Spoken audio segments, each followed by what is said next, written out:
호세를 통해서 은혜를 나누고 있습니다. 지난주에는 지금 이스라엘의 영적인 죄악의 양태를 살폈어요. 그러니까 이미 죄가 구조화되고 고착화돼서 더 이상 죄를 죄로 여기지 않는, 죄를 미워하고 합리화하고 심지어 죄 짓는 자를 독려하는 지경에 이른 이스라엘, 총체적 난국입니다.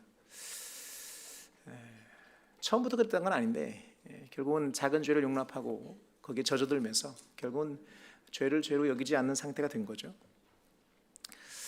성경의 선언은 분명합니다. 죄는 타협의 대상이 아닙니다.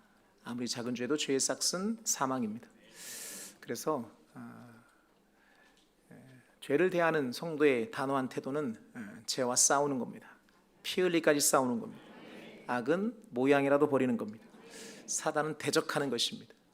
오늘 여러분의 삶의 현장에 그렇게 죄와 싸워내는 믿음의 결단이 있기를 소망하고, 그러니까 그렇게 죄가 구조화된 이스라엘을 그냥 두실 수 없잖아요. 공의 하나님이. 그래서 그들 징계하십니다. 그런데 놀랍게도 우리는 지난주 살핀 것처럼 징계하신 하나님은 징계하시면서도 그들이 돌아오길 기다리셨어요. 그렇게 바라셨어요. 징계를 통해 그들이 깨닫기를 원하셨고 그렇게 돌아오길 원하셨습니다. 그런 하나님의 마음을 잘 아는 호세아가 이스라엘 백성을 향해 이렇게 외칩니다. 우리 1절 2절 같이 읽죠. 본문 1절 2절 시작. 오라, 우리가 여호와께로 돌아가자. 여호와께서 우리를 찢으셨으나 도로 낮게 하실 것이요 우리를 치셨으나 싸매어 주실 것이니라. 여호와께서 이틀 후에 우리를 살리시며 셋째 날에 우리를 일으키시리니 우리가 그의 앞에서 살리라. 아멘. 우리가 여호와께로 돌아가자. 어쩌면 호세아 전체를 통해 한마디 그를 뽑자면 바로 이 내용일 겁니다. 거기 하나 더 붙이자면 3절에 나와 있는 그러기 위해 우리 여호와를 알자, 힘써 여호와를 알자. 그게 이제 호세아 전체의 주제인데, 돌아가야 삽니다. 늘 고백하는 거지만 우리는 하나님 없이는 한순간도 살 수 없어요. 물고기가 물을 떠나서 살 수 있을지 모르지만, 그러지도 불가능하지만 혹 그럴지라도 우리는 하나님 없이는 못 살아요. 근데 죄가 우리와 하나님 사이를 갈라놓았죠. 그리고 죄가 무서운 것은 우리의 눈을 가려요. 그러니까 하나님 안에 참된 기쁨, 그 안에 생명, 참 평안이 있음에도 불구하고 죄는 우리의 눈을 가려서 그 참 평안을 못 보게 하고 참 생명을 못 누리게 해요.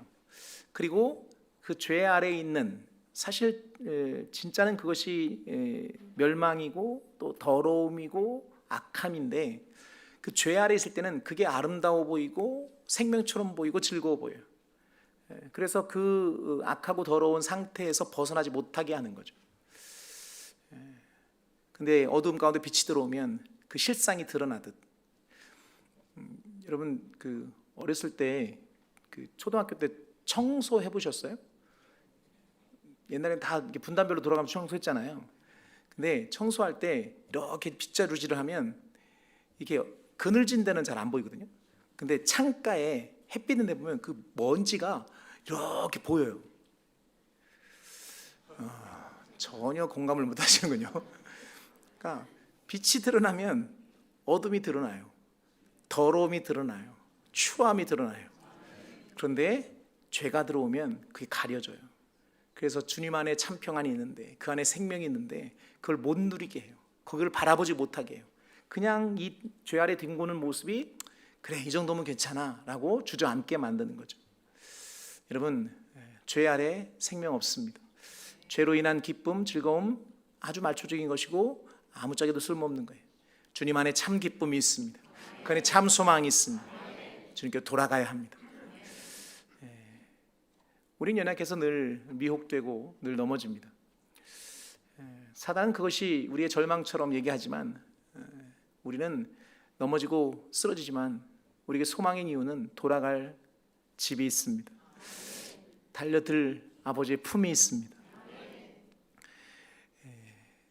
우리가 연약해서 절망이 아니고요, 돌아갈 집이 없을 때 절망입니다. 옛날 얘기했으니까 하나만 더 하죠. 저는 어렸을 때 참 잘 놀았습니다. 그렇게 보이잖아요. 학교만 끝나면 책가방 집어 던지고 들로 산으로 돌려다녔습니다. 구슬치기, 자치기, 딱지치기, 모든 치기는 다 섭렵했습니다. 그 중에서 재밌었던 게 땅 따먹기입니다. 땅 따먹기. 제가 스냅이 좋습니다. 이렇게 해서 땅 따먹잖아요. 근데 저는 그렇게 안 합니다. 과감하게 가로를 지르는 거죠. 손에 딱 닿으면 쫙 그어서 내 건 거 알죠? 안 해보셨군요. 근데 심판이 없으니까 소리친 사람이 심판입니다. 제가 목소리가 크잖아요. 맨날 이겼습니다. 안 닿는 닿았다 우기고, 닿는데 안 닿았다 우기고, 막 그렇게 싸웁니다. 그러다 해가 뉘엿뉘엿 넘어가면 집에서 엄마가 부릅니다. 재환아, 밥 먹어. 그러면 그렇게 죽고 살기로 싸우던 그 땅 따먹게 하던 땅을 쓱 집으로 들어갑니다. 엄마가 해놓은 보슬보슬한 그 따뜻한 밥. 만약에 그 밤에 해가 뉘엿 넘어가는데 남들은 다 집으로 돌아가는데 돌아갈 집이 없다면 그 아이는 불행할 겁니다. 돌아갈 집이 없는 인생처럼 허무한 인생은 없습니다. 바로 세상이 그렇습니다. 지금 잘 나가는 것 같고 많이 가진 것 같지만 그들에겐 돌아갈 집이 없습니다. 우리는 다릅니다. 우리는 돌아갈 집이 있습니다. 돌아갈 아버지 품이 있습니다. 놀라운 것은 우리가 돌아가기만 하면 언제든 품어주십니다. 언제나 긍휼히 여기십니다. 얼마든지 용서하십니다. 우리 지난주에 묵상했던 말씀인데 이사야 55장 다시 가보죠. 이사야 55장 7절입니다.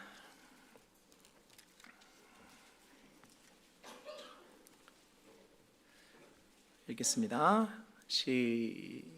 찾으셨어요? 네, 읽습니다. 시작. 악인은 그의 길을, 불의한 자는 그의 생각을 버리고 여호와께로 돌아오라. 그리하면 그가 긍휼히 여기시리라.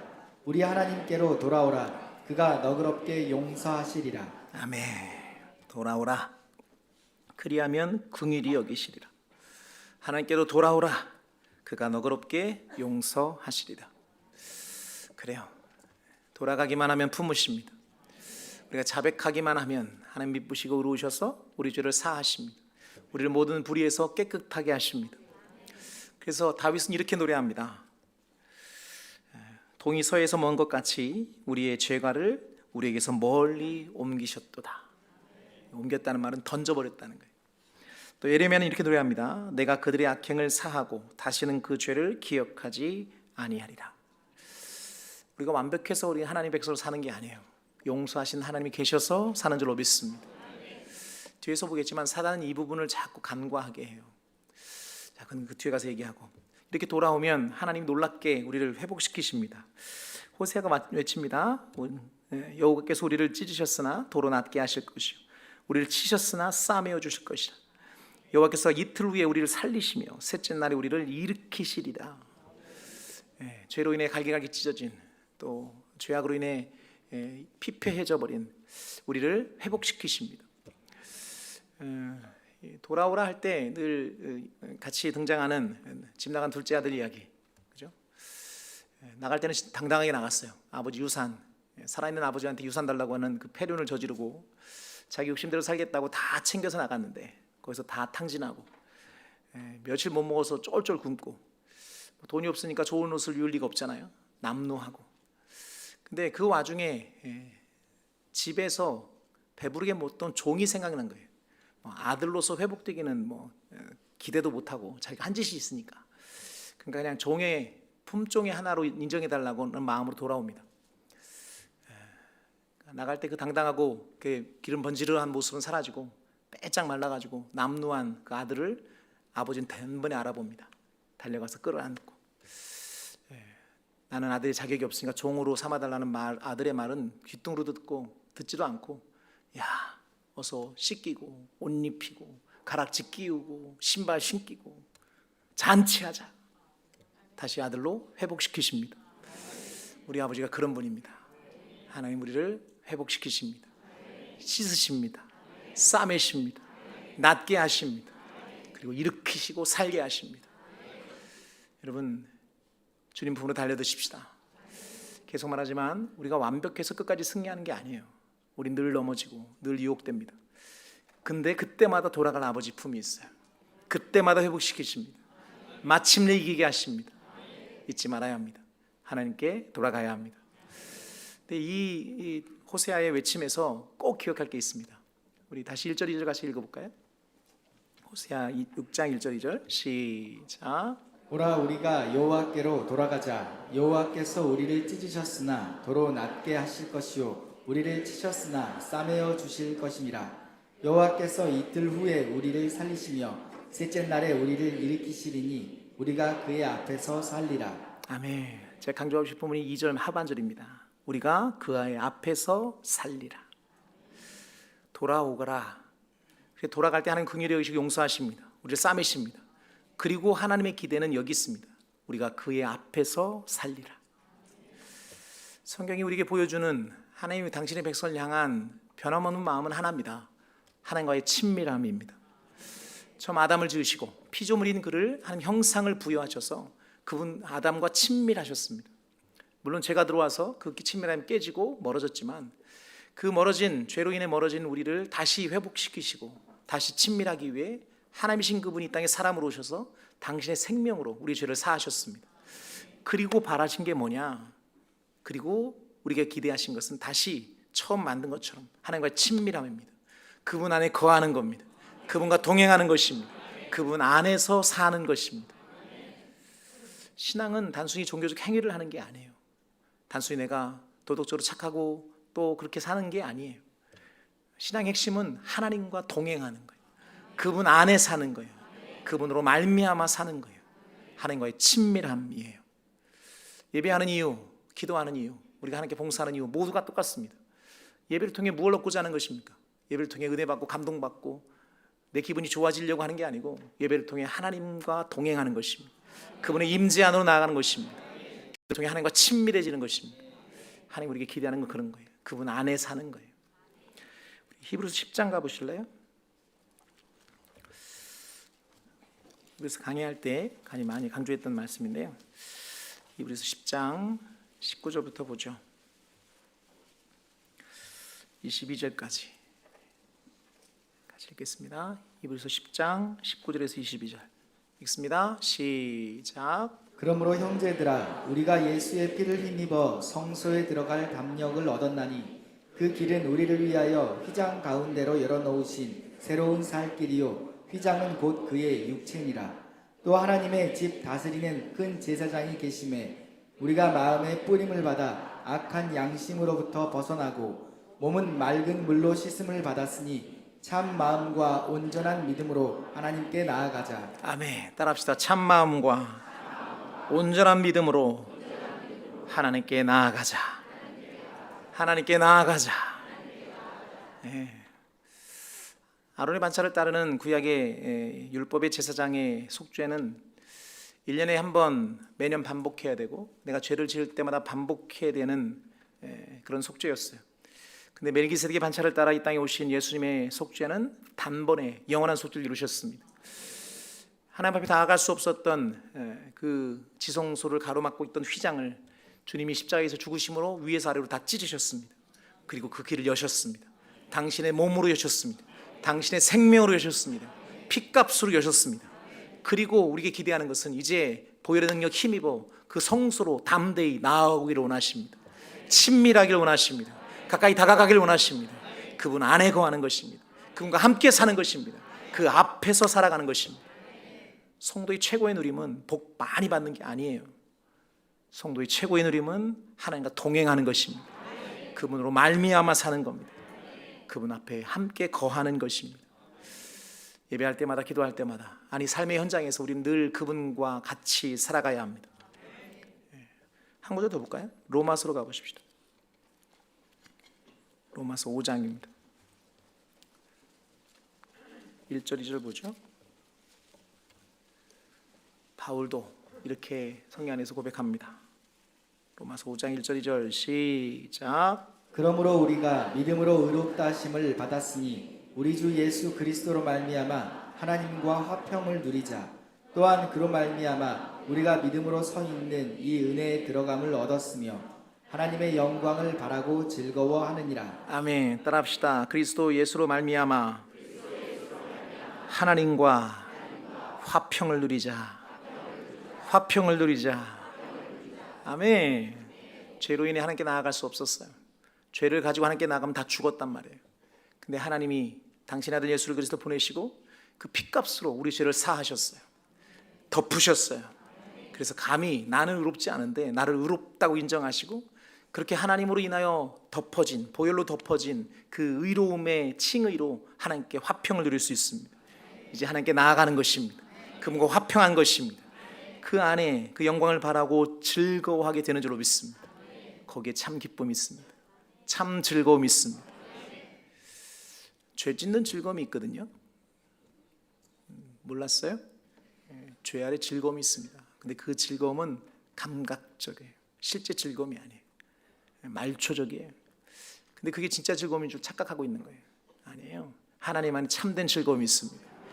속에서 우러나는 진짜 즐거움. 그 안에 평안이 있습니다. 누구도 빼앗을 수 없는. 세상의 평안은 너무 환경에 따라 상황에 따라 막 바뀌어요. 좋을 땐 너무 평안한데 좀만 바람 불면 여지없이 사라지는 게 세상의 평안이에요. 근데 주님 안에 있는 평안은 폭풍이 몰아쳐도 빼앗기지 않는 평안인 줄로 믿습니다. 심지어 죽음 앞에서도 평안할 수 있습니다. 여러분, 우리가 하나님을 통해, 하나님의 은혜를 통해 누리는 것, 그분 안에 거하는 것입니다. 이게 지금 호세아가 이스라엘 백성에게 외치는 거예요. 문제는 뭐냐? 우리가 하나님께 나아가는 것을 죽기까지 싫어하는 놈이 하나 있습니다. 사탄입니다. 근데 사탄이 우리가 하나님께 나아가는 것을 방해하기 위해서 하나님을 오해하게 하고 또 하나님의 진리를 곡해하게 만듭니다. 가장 대표적인 게 하나님을 맷때리는 무서운 아버지로 만드는 거예요. 하나님의 공의, 우리 지난주 살핀 것처럼 분명히 하나님 공의의 하나님이세요. 근데 그 안에 사랑이 담겨 있는데 그 사랑을 못 보게 하는 거예요. 무서운 하나님. 그러니까 그 무서운 하나님이 우리 안에 이렇게 그림이 내 안에 다가오면 어떤 현상이 일어나냐면 내가 완벽해야 하나님 인정하고 내가 사랑받을 짓을 해야 사랑받고 내가 하나님께 나아가려면 무슨 조건이 있어야 되는 것처럼 우리를 속이는 거죠. 그렇게 하면 어떤 현상이 일어나면 누구도 못 나가는 거예요. 우리가 무슨 완벽함이 있어요? 우리에게서 사랑받을 만한 이유가 얼마나 되겠어요? 그리고 우리가 무슨 의의를 가지고 하나님께 나아가겠어요? 그러니까 결국은 그 거짓말에 의해서 못 나가는 거예요. 엄두도 못 내는 거죠. 그러니까 막 무서워 절절절 기는 거예요. 예배도 하나님께 감격으로 나가는 예배가 아니고 예배 안 드리고 놀러 가면 타이어에 빵꾸 날까 봐 어쩔 수 없이 하는 거죠. 이게 사단의 거짓말에 속고 있는 거예요. 또 하나 사단이 어떻게 자기를 속이냐? 사단이 하는 말은 우리를 망가뜨린 거거든요. 근데 대놓고 망가뜨리려고 말하면 안 듣잖아요. 그러니까 자신의 말을 그럴듯하게 속여요. 자신을 광명한 천사로 속여요.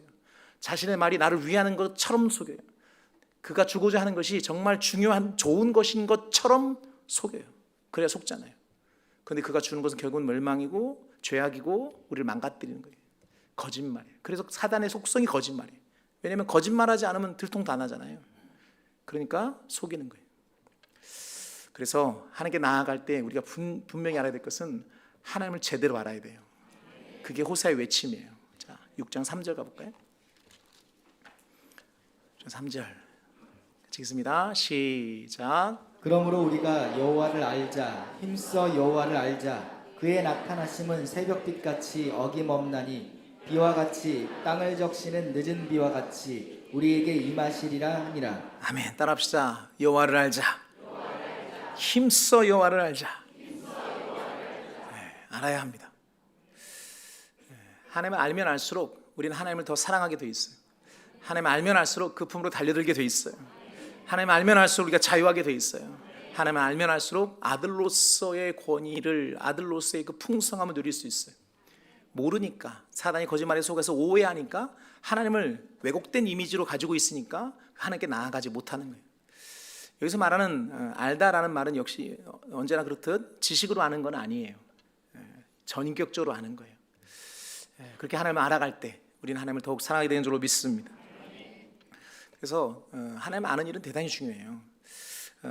요한이 이렇게 말합니다. 영생은 곧 유일하신 참 하나님과 그가 보내신 자 예수 그리스도를 아는 것이니라. 물론 영원한 구원 믿음으로 가는 거예요. 근데 그 믿음으로 가는 그 여정에 하나님을 아는 것이 영생이라고 말할 만큼 하나님을 제대로 아는 일이 중요해요. 그분의 의도와 그분의 성품과 그분의 뜻을 아는 게 그만큼 중요해요. 알아야 바른 길로 가요. 모르면 자꾸 내가 만든 길로 하나님께 가려고 그래요. 그게 종교적 행위예요. 우리에게 있는 신지식이 있잖아요. 그러니까 하나님의 형상으로 지었기 때문에 하나님을 향한 그러니까 절대자에 대한 지식과 절대자에 가기 위해 갖고 있는 인간적 방편, 그것이 이제 고행이고 수행이고 자격이거든요.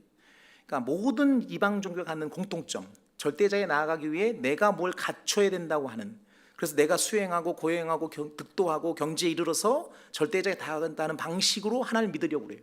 근데 성경 그렇게 말씀하시지 않아요. 우리가 다가가서 우리가 노력해서 다가갈 하나님이면 하나님이 이 땅에 사람으로 오시지 않았어요. 우리를 위해 굳이 죽으실 이유가 없어요. 근데 성경은 분명히 당신에게 오는 길을 그분이 내십니다. 그분이 찾아오십니다. 그리고 우리를 사랑하십니다. 이걸 알아야 되는 거예요. 제대로 알아야 그분의 방법대로 주님께 나아가게 되는 거예요.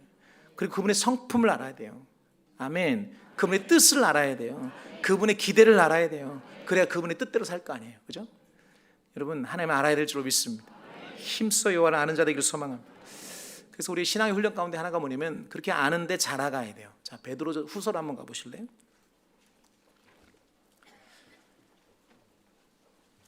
베드로가 두 번째 편지를 쓰고 그 편지를 마무리하면서 마지막 결론입니다. 18절. 베드로 후서 3장 18절입니다. 찾으셨으면 아멘.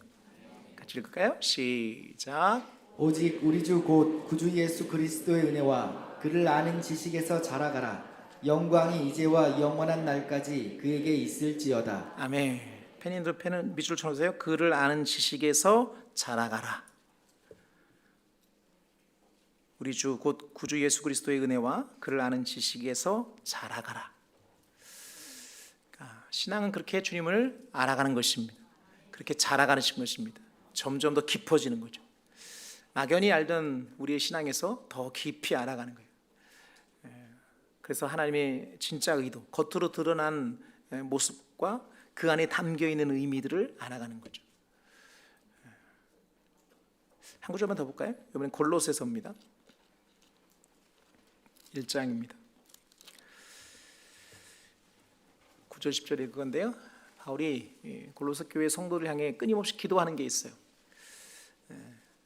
그 중에 첫 번째, 두 번째입니다. 읽죠? 9절 10절 시작. 이로써 우리도 듣던 날부터 너희를 위하여 기도하기를 그치지 아니하고 구하노니 너희로 하여금 모든 신령한 지혜와 총명의 하나님의 뜻을 아는 것으로 채우게 하시고 주께 합당하게 행하여 범사에 기쁘시게 하고 모든 선한 일에 열매를 맺게 하시며 하나님을 아는 것에 자라게 하시고. 그렇도록 기도하는 거죠. 그 뒤에 여기까지 이야기 나오는데 지금 보고자 하는 게요. 보고자 하는 게 너희로 하여금 모든 신령한 지혜와 총명의 하나님의 뜻을 아는 것으로 채우게 하시기를 기도하고 있다. 그러니까 하나님을 아는 지식으로 채우기를 기도하는 거죠. 또 모든 선한 일에 열매를 맺게 하시며 하나님을 아는 것에 자라가도록 기도하고 있다는 거죠. 이게 지금 바울의 기도입니다. 지금 하나님 우리를 향한 마음입니다. 주님을 알아가야 합니다. 아는 일에 자라가야 합니다. 더 깊이 알아가야 합니다. 그래서 우리가 신앙생활이 깊어지면 종교적 행위에 익숙해지는 그런 종교인이 아니고 신앙의 깊이가 깊어질수록 하나님을 더 알아가는 자 되기를 소망합니다. 그럼 우리가 어떻게 하나님을 알까요? 우리가 노력하면 알 수 있을까요? 공부하면 알 수 있을까요? 여기서 이제 우리의 딜레마가 있습니다. 하나님은 우리가 다 알을 수 있는 분이 아니에요. 우리의 머리로 그분을 이해할 수 있는 수준을 넘어섰어요. 그럼 도대체 우리가 어떻게 하나님을 알 수 있을까? 유일한 방법은 말씀밖에 없는 줄로 믿습니다. 이걸 무슨 신학적으로 말하면 그분의 계시를 통해 알 수 있는 거니까, 즉 그분을 드러내는 것만큼만 우리가 알아요. 그러니까 하나님이 당신을 사랑의 하나님을 드러내시니까 우리가 하나님의 사랑인 걸 아는 거예요. 그분의 신실하심을 우리가 어떻게 알아요? 말씀을 통해 아는 거예요. 우리는 감히 하나님께 다다를 수 없어요. 그분을 볼 수도 없고 만질 수도 없고 그분의 일하심을 깨달을 수도 없어요. 우리는 피조물이기 때문에 그 높으신 뜻을, 그 성품을 우리는 몰라요. 우리가 노력해서 연구해서 우리가 다다를 수 있는 분이 아니에요. 하나님 할 수 있는 유일한 길은 말씀인 줄로 믿습니다. 대신 여기서 이제 높아신 말씀드리는데 그 말씀을 잘 읽어야 돼요. 왜 그러냐면 신천지도 그렇고 제임에서도 그렇고 통일교도 그렇고 다 성경 가지고 가르치거든요. 근데 성경을 이상하게 가르쳐요. 성경은 예수를 증언하는 책이거든요. 아멘. 근데 이상한 사람을 증언해요. 예수로 구원이 이루어지지 않았다는 거예요. 통일교에서는 아예 대놓고 예수의 구원을 실패했대요. 그리고 자기가 재림 예수라고 그러고 그걸 성경으로 가르치려고 하니까. 그래서 성경 읽을 때 그냥 문자적으로 읽으면 안 돼요. 이게 그래서 바른 신학이 굉장히 중요합니다. 아멘. 예, 그래서 말씀을 통해 하나님을 알아가되 바른 신앙으로 알아가는 여러분들에게 축복합니다. 예, 하나님을 알아야 돼요. 더 깊이 알아야 돼요.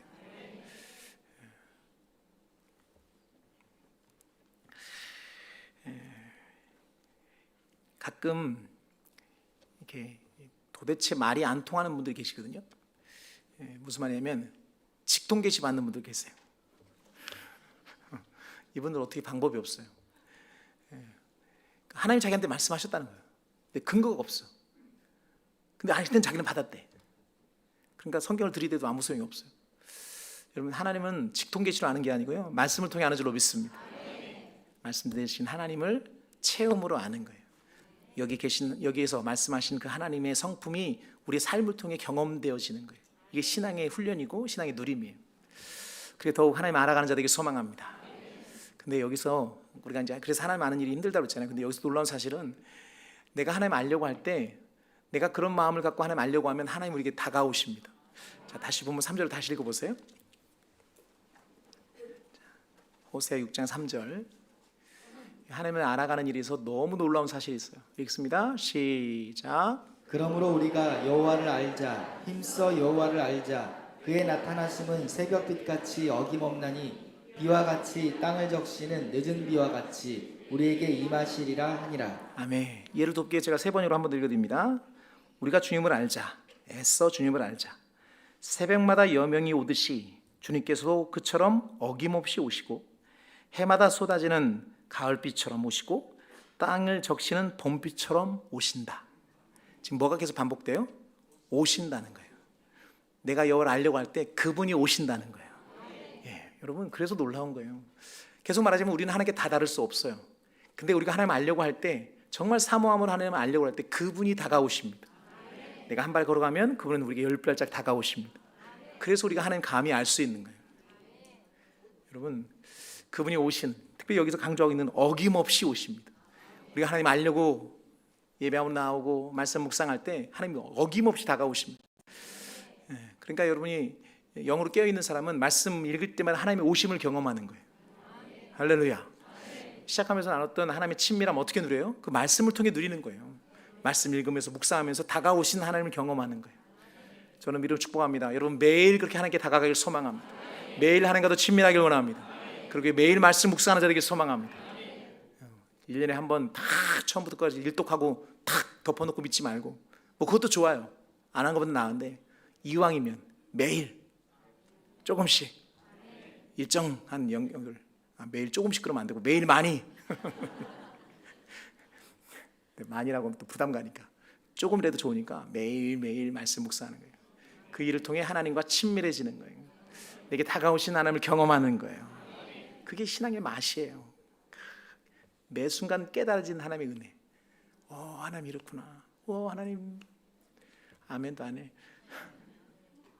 여러분, 그런 누림들이 가기를 주님으로 축복합니다. 호세아가 여기서 딱 끝나면 얼마나 좋을까요? 그리고 그들은 순종했더라. 그럼 아마 이스라엘이 망하진 않았겠죠. 근데 불행하게도 이스라엘은 호세아의 외침과는 다르게 하나님과의 친밀함에 전혀 관심이 없어요. 하나님 아는 일에 관심이 없어요. 예배는 해요. 또 봉사도 해요. 심지어 예물도 드려요. 그런데 하나님이 원하시는 예물이 아니에요. 하나님이 원하시는 제사가 아니에요. 그게 불행이에요. 자, 4절부터 볼까요? 6절까지 읽겠습니다. 4절부터 6절까지 시작. 에브라임아 내가 내게 어떻게 하랴. 유다야 내가 내게 어떻게 하랴. 너희의 인애가 아침 구름이나 쉬 없어지는 이슬 같도다. 그러므로 내가 선지자들로 그들을 치고 내 입의 말로 그들을 죽였노니 내 심판은 비처럼 나오느니라. 나는 인애를 원하고 제사를 원하지 아니하며 번제보다 하나님 아는 것을 원하노라. 6절이 중요한데 6절을 다시 한번 읽겠습니다. 6절 시작. 나는 인애를 원하고 제사를 원하지 아니하며 번제보다 하나님을 아는 것을 원하노라. 아멘. 그런데 정작 그들은 제사는 드렸지만 하나님의 인애는 몰랐어요. 번제는 드렸지만 하나님 아는 데는 관심 없었어요. 하나님의 제사를 통해 기대한 것은 하나님과의 친밀함인데, 하나님께 나아가는 것인데 거기엔 관심 없었어요. 그리고 온통 여전히 죄는 짓는 거예요. 이제 6절부터 그 뒤에는 그들이 얼마나 심각하게 죄를 졌는지, 아담처럼 언약을 어기고 제사장들이 살인하고 막 이런 얘기가 쭉 나옵니다. 그러니까 이 하나님의 중심을 모르는, 하나님의 뜻을 모르는 그들이 제사는 하고 예배는 하는데 정작 하나님의 의도와 하나님의 뜻에는 관심 없는, 그러니까 차라리 예배를 안 하면 뭐 그것도 뭐 문제가 되겠지만, 너무 심각한 건 그렇게 하면서 하나님의 뜻에 관심 없으니까 이건 하나님의 백성도 아니고 백성도 아니고 백성도 아니고. 오늘 이 시대에 우리가 위기감을 느끼는 게 뭐냐면, 예배는 드려요. 정기적으로 예배도 드리고 멤버십으로 있고 뭐 적당히 봉사도 하고 헌금도 해요. 그런데 하나님 마음에는 관심 없어요. 하나님 아는 데는 관심 없어요. 그분과의 친밀함으로 나아갈 생각도 없어요. 그러니까 예배는 드리는데 정작 하나님 백성으로 살려는 마음은 없어. 이게 참 심각한 거예요. 저는 우리 가운데 그런 분 없기를 소망합니다. 예배하는 이유가 하나님과의 친밀함이길 소망합니다. 봉사하는 이유가 하나님이 받은 사랑의 반응이길 소망합니다. 그럴 때 우리의 예배가, 종교적 행위가 의미가 있는 거예요. 근데 언제나 망하는 백성의 공통된 현상이 뭐냐면, 예배는 드려요. 근데 그 예배가 정작 하나님 받으시는 예배가 아니에요. 어느 정도냐면 그 외식적이고 형식적인 그 예배가 막 역겨운 상태가 되는 거예요. 우리 말라기 가보실까요? 말라기 1장입니다. 호세아가 이제 이스라엘의 마지막 그 악한 모습이라면, 말라기는 이제 유다의 마지막 모습이잖아요. 유다가 바벨론을 패망하기 전에 그들의 영적인 상태였어요. 1장 10절 같이 읽어보죠. 읽겠습니다. 시작. 만군의 여호와가 이르노라 너희가 내 제단 위에 헛되이 불사르지 못하게 하기 위하여 너희 중에 성전 문을 닫을 자가 있었으면 좋겠도다. 내가 너희를 기뻐하지 아니하며 너희가 손으로 드리는 것을 받지도 아니하리라. 앞줄에 무슨 얘기가 나오냐면, 그들이 눈먼 것, 저는 것 이런 걸 하나님께 드리는 거예요. 그러니까 너희가 드린 거 한번 총독에 드려봐라. 받겠냐? 그러니까 그들이 형식적이 드리긴 드려요. 안 하는 건 아니야. 근데 의미 없이 해요. 그 뒤에도 말씀 볼까요? 13절 시작. 만군의 여호와가 이르노라 너희가 또 말하기를 이 일이 얼마나 번거로운가 하며 코웃음치고 흠친 물건과 저는 것 병든 것을 가져왔느니라. 너희가 이같이 봉헌물을 가져오니 내가 그것을 너희 손에서 받겠느냐. 이는 여호와의 말이니라. 얼마나 번거로운 거. 안 하는 건 아니야. 하는데 그냥 투덜투덜 하는 거죠. 왜냐하면 이방 제사는 재밌거든요. 그런데 하나님께 드리는 제사는 하나님이 하라는 대로 해야 되니까. 이방 제사는 그냥 지가 하고 싶은 대로 해도 되는데 그래도 복 준다고 하는데, 하나님의 제사는 절대로 우리가 내 마음대로 하는 게 아니에요. 하나님이 정하신 법대로 하나님 명령대로 해야 되니까 번거롭죠. 그리고 제물도 원래 흠 없는 거 드려야 되는데 그냥 대충 아무거나 드리는 거죠. 저는 거, 눈먼 거, 심지어 훔친 거 막. 그러니까 제사는 하는데, 예배는 하는데 정작 하나님과의 관계는, 그분의 뜻은, 그분을 알아가는 것에는 전혀 관심 없는 거예요. 그게 마지막 멸망하기 전에 영적인 상태입니다. 계속 말하잖아요. 그러니까 말씀을 읽는 이유는 그랬더래가 아니고 오늘 우리를 향해 돌아보는 거죠. 그래서 우리가 경각심을 갖는 겁니다. 호세를 시작하면서 말한 것처럼 호세의 외침이 그때는 공허한 외침이었어요. 그런데 지금 우리에게는 강력한 울림입니다. 우리 예배가 헛된 예배가 돼서는 안 될 줄로 믿습니다. 우리 예배의 목적이 단순히 종교적 행위를 통해 자기 만족을 얻는 수준이 아니라 하나님의 기대와 하나님 앞에 친밀함으로 나아가고 그분으로 말미암아 사는 하나님의 의도를 알고 그렇게 하나님을 예배하는 예배가 되기를 소망합니다. 우리의 종교적 행위가 그렇습니다. 자기 의를 자랑하고 내가 이런 사람이야 뽐내려고 종교적 행위를 하는 게 아니고, 하나님의 의도를 알아서 하나님의 말씀대로 살고자 하는 믿음의 반응이기를 소망합니다. 그것이 우리를 향한 하나님의 말씀이에요. 말씀 정리하겠습니다. 하나님께 돌아가야 합니다. 우리는 늘 넘어지고 자빠지지만 우리는 돌아갈 집이 있습니다. 돌아가 안길 아버지의 품이 있습니다. 그것이 우리의 소망이에요. 사단은 우리를 하나님께 나아가지 못하도록 하기 위해 잘못된 이미지로 거짓말로 우리를 속입니다. 우리의 눈을 가리려고 해요. 그래서 하나님을 알아야 합니다. 힘써 하나님을 알아야 합니다. 말씀을 통해 하나님이 드러내시는, 계시하시는 하나님을 알아야 합니다. 그리고 그 말씀으로 나아갈 때 하나님은 이렇게 다가오십니다. 우리가 매일매일 그렇게 하나님과 동행하는 것입니다. 말씀의 다른 것으로 직통계시로 하나님 아는 게 아니에요. 오직 말씀을 통해 당신을 드러내신 말씀을 통해 하나님을 압니다. 그런데 불행하게도 이스라엘은 거기에 관심이 없었어요. 예배는 드리는데 종교적 행위는 하는데 하나님 백성이라고 말은 하는데 아브라함 자손이라고 말은 하는데 그래서 할례도 받고 할 건 다 하는데 정작 그 마음은 하나님께 없었어요. 그래서 더 위험해요. 집 나간 둘째 아들 이야기에서 등장하는 큰 아들 기억하십니까? 많은 분들이 그걸 강의하면서 물리적으로는 둘째 아들은 물리적으로 집을 나갔지만 첫째 아들은 이미 마음으로 하나님 집을 나갔다고 그렇게 표현하는 분도 계세요. 아버지의 마음에 관심이 없어요. 왜 첫째 아들도 위험하냐면 둘째 아들은 아주 보이잖아요. 나간 게 대놓고 나쁜 놈이에요. 근데 첫째 아들은 몰래 나쁜 놈이야. 그 안에 있어. 아버지는 같이 있어. 근데 아버지의 마음은 몰라. 관심이 없어요.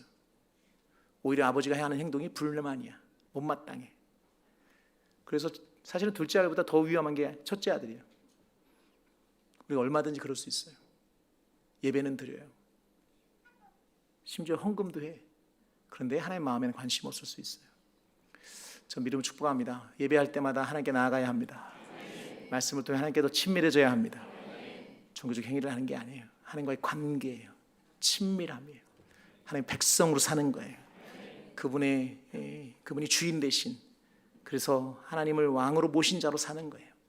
우리 삶의 현장에 그렇게 아름다운 누림들이 있기를 주님으로 축복합니다.